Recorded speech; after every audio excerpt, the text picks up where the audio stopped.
নমস্কার বন্ধুরা, নিয়ে চলে এলাম কলকাতা ফটাফটে নতুন একটা ভিডিও নিয়ে।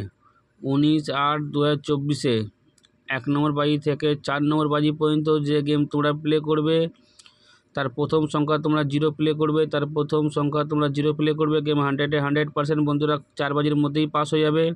তারপরের সংখ্যা বন্ধুরা তোমরা 4 প্লে করবে, তারপরের সংখ্যা তোমরা 4 প্লে করবে। গেম 100% বন্ধুরা 4 বাজির মধ্যেই পাস হয়ে যাবে। যারা কলকাতা ফটাফট আরকে চ্যানেল এখনও পর্যন্ত সাবস্ক্রাইব করোনি, সাবস্ক্রাইব করে রাখো। পাশে থাকা বেল আইকনটাকে প্রেস করে রাখো যেন আমি কোনো ভিডিও দিলে সবার আগে তোমার নোটিফিকেশান পেয়ে যাবে। সেই কারণের জন্য যারা প্রতিদিন 2 থেকে 3 বার পেমেন্ট তুলতে চাও, দেখো কমেন্ট বক্সে হোয়াটসঅ্যাপে লিঙ্ক আছে, লিঙ্কে ক্লিক করে তোমরা হোয়াটসঅ্যাপে জয়েন হয়ে যাও। যারা 2 থেকে 3 বার প্রতিদিন পেমেন্ট তুলতে চাও, দেখে নাও হোয়াটসঅ্যাপে কমেন্ট বক্সে লিঙ্ক দেওয়া আছে, লিঙ্কে ক্লিক করে তোমরা হোয়াটসঅ্যাপে জয়েন হয়ে যাও, যেখানে 2 থেকে 3 বার প্রতিদিন পাস হচ্ছে। তারপরের সংখ্যা বন্ধুরা তোমরা 5 প্লে করবে, তারপরের সংখ্যা তোমরা 5 প্লে করবে। গেম 100% বন্ধুরা 4 বাজির মধ্যেই পাস হয়ে যাবে। তারপরের সংখ্যা তোমরা 6 প্লে করবে, তারপরের সংখ্যা তোমরা 6 প্লে করবে। তো চলো বন্ধুরা, দেখা হচ্ছে পরের ভিডিওতে। Good night.